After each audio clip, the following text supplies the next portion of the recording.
Mohammed Hijab. The first thing I want to do is give you all credit. Very proud of you, because the people of Norway and the people of Oslo have managed to change the government opinion. So well done to all of you. It shows without a shadow of a reasonable doubt that what we're doing here in the streets, what the students are doing on the campuses, has an effect. It does have an effect.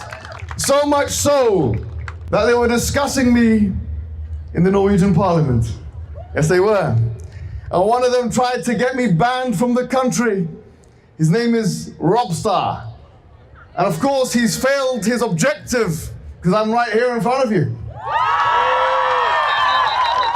And not only has he failed his political objective, but so too is Israel, failing all of its political objectives and its PR objectives. They said they wanted to eliminate Hamas. 8 months later, they're complaining that missiles are landing in Tel Aviv. I call that a failure. So, tell me now, what we're seeing in Rafah, what we're seeing with the incineration and the annihilation of small children, the starvation of men, women, and children, is that not enough to shake the people, to change the people, to move the people? This Holocaust by missiles that Israel is perpetrating against civilian populations is something history has testified to and no one will ever forget. But let me tell you something. You all are on the right side of history.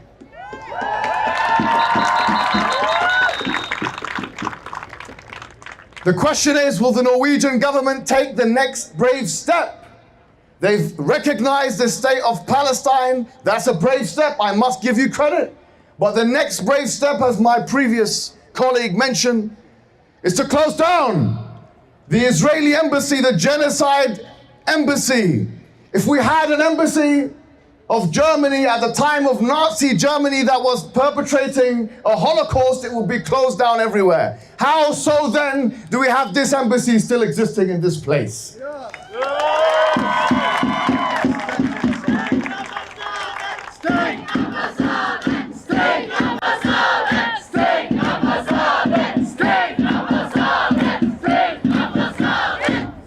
That's right.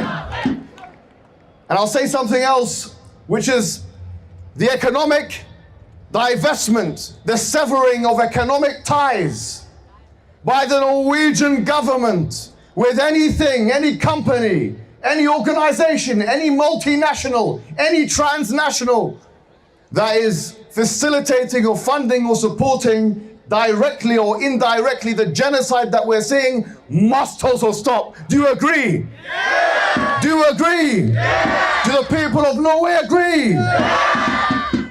That's what we're calling for. And this, in addition to the fact that what we're seeing today in Rafah is unacceptable to the point where we need the loudest, most vociferous, most vehement, and most clear calls for a ceasefire that we've ever had before. Do you agree?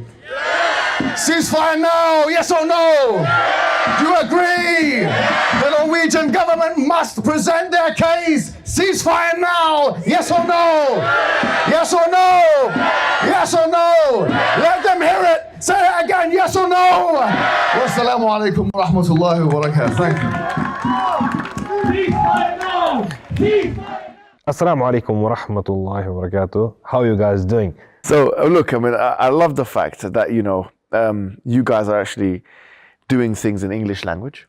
You're doing things now, you've got people doing things in Arabic language, you've got things doing in Norwegian language, you're moving around. Scandinavia now is, everywhere I go, honestly, I'm not just saying this in front of the camera, wallahi, everywhere I go, people know what we're doing here. Everywhere I go, everywhere in Oslo, oh, you guys have had Islamnet, the center, this and that, this. Everyone knows what's going on here. And the reason why is because it's really hit home. Wallahi, I was just speaking to some guys, yeah? in the Uqsum Billah. It's a true story. And they were telling me that, you know, what you guys done with that Quran Billah last year, it changed the game completely, bro. It changed the game. It's the Muslim Civil Rights Initiative. And I love the fact that you guys are doing that. And especially now with the Palestine cause, everyone's in great solidarity. And you know what? I think people are convinced now because they've seen what it is. This is where there's an electric environment, bro. There's a vibe everywhere I go in Norway, this place, like, everyone knows what this movement is about. And so it's time to give charity. It's time to give charity into an investment that's going to help you in this dunya and the akhirah. You know, and that's what Allah calls us a goodly loan. But also, I was just thinking about this ayah, subhanAllah, an amazing ayah, but it shows you the importance of charity and sadaqah in Islam. That when death comes upon them, Surah Al-Munafiqun of all surahs, chapter 63, he's going to say what? لولا أخرتني إلى أجل قريب فأصدق وأكن من الصالحين.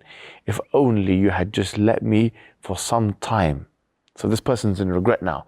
And the Quran's mentioned this, that he would say, أصدق وأكن من الصالحين. That I would have given money, أصدق, I would have given charity. Subhanallah.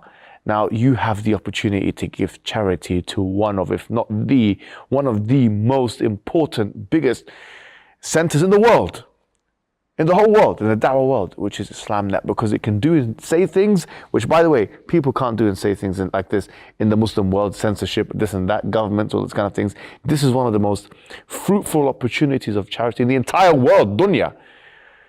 All they have to do is click the link below, and I think they will do that, bro. I think they will. Wassalamu alaikum wa rahmatullahi wa barakatuh.